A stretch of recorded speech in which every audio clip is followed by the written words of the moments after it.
Moi, j'ai créé l'association Handy Dream en 2017, novembre 2017, pour aller à la rencontre des personnes handicapées dans les centres de rééducation, puisque j'ai été renversée moi-même à l'âge de 17 ans, j'ai été amputée d'une jambe et j'ai vu des gens en centre de rééducation renoncer et baisser les bras. Et pour moi, c'était inconcevable de les voir renoncer parce qu'ils avaient un petit bout en moins. Et je voyais moi toutes les belles choses qu'on pouvait faire parce que j'ai eu la chance d'être entourée, d'être soutenue, et ce n'est pas le cas de tout le monde. Donc on s'est dit, on va essayer d'aller à la rencontre de ces gens-là qui n'ont pas forcément la chance d'être entourés et de trouver des petits trucs pour faciliter un peu le quotidien quand on perd une jambe, quand on perd un bras, pour récupérer rapidement une vie agréable. Les chevaux m'ont tellement apporté, je n'ai pas eu besoin de psy puisque j'avais mon cheval. Donc à la suite de l'accident, ma thérapie ça a été le cheval, les animaux. Pourquoi les animaux? Tout simplement parce qu'ils ne changent pas de regard et que quand on se retrouve en situation de handicap, c'est agréable dans la phase de reconstruction de ne pas se sentir jugé et de ne pas avoir quelqu'un qui nous regarde comme ça de travers. Et les animaux sont constants, réguliers, et donc c'est hyper positif en fait comme échange. Donc on s'est dit, ils nous ont beaucoup apporté, ils m'ont beaucoup apporté, j'aimerais en faire profiter aussi aux autres. Donc on a commencé à intervenir dans les centres de rééducation avec les chevaux et le chien, Spy, qui m'aide au quotidien.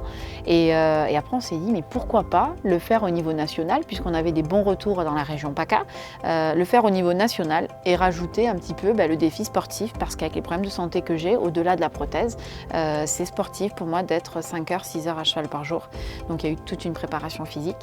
Et on s'est dit, allez, go, on va dans les plus gros centres de rééducation de France avec les chevaux pour aller rebooster les patients qui risqueraient de baisser les bras et leur donner un petit peu d'oxygène avec les animaux qui se positionnent un peu comme médiateurs en fait, qui font le lien dès le départ quand on arrive.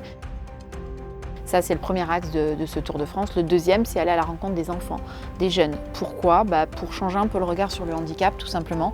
Parler de la différence, au-delà du handicap, juste de la différence, et leur montrer qu'on est tous différents et que pour autant, on vit tous ensemble. Et donc, on essaie avec les enfants plutôt de mettre en avant cette différence. Et je leur explique que c'est nos différences qui font que tous ensemble, on est plus forts. Parce qu'on est tous unique du coup. Si on était tous pareils, on serait tous dans le même moule, on n'aurait rien à se raconter, on ne serait pas du tout complémentaires. Là, comme je leur dis, vous m'écoutez parce que j'ai plein de choses à vous raconter, parce que je suis différente de vous. Et du coup, tous ceux qui sont différents, ils ont des choses à raconter comme ça. Et les échanges sont hyper intéressants. Et donc, en général, quand on arrive, les enfants regardent ma jambe, c'est la première chose, et puis quand on part, ils me regardent dans les yeux. Donc là, on se dit, c'est cool, ils ont regardé autre chose que la prothèse, ils ont vu qu'on était, oui, on était différents, mais ça ne nous empêche pas d'être des êtres humains, d'avoir des envies, les mêmes projets qu'avant, les mêmes rêves. Et donc, le fait d'arriver à cheval, ça véhicule, je trouve, une image très positive du handicap, parce que y en a qui ne montent pas forcément à cheval et qui se disent, ouh là là, en étant handicapé, on peut monter à cheval, voilà. Donc ça laisse quand même une image positive. Le troisième axe du projet, c'est de rendre un hommage aux pompiers, parce que sans eux en particulier, je ne serais pas là. Donc on passe aussi dans les casernes à cheval pour partager un moment de vie avec eux. On est équipé d'un iPad dans lequel la Fédé met les tracés qu'ils reçoivent. Ils sont enregistrés là-dedans et moi le matin je regarde mon tracé pour la journée, et en parallèle on est équipé d'une balise GPS qui permet de voir vraiment tous les endroits dans lesquels on est passé, et ça permet aussi aux gens de nous rejoindre en regardant en temps réel où est-ce qu'on se trouve, parce qu'à 20 secondes près ils peuvent nous suivre, et donc ça permet aux gens, s'ils le souhaitent, de nous rejoindre pour faire un morceau de chemin ou pour venir juste à notre rencontre.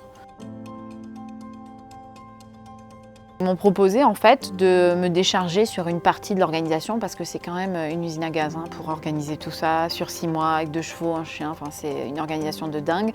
Donc ils m'ont proposé de gérer la partie itinéraire et hébergement. Alors moi, au niveau hébergement, j'avais déjà lancé un appel sur les réseaux sociaux parce que je voulais vraiment qu'il y ait une chaîne de solidarité qui se mette en place dans toute la France, parce qu'on entend tout le temps de la solidarité autour des catastrophes, mais pas autour d'une belle action. Donc je me suis dit, si elle existe autour des catastrophes, autour d'une belle action, ça doit pouvoir le faire aussi.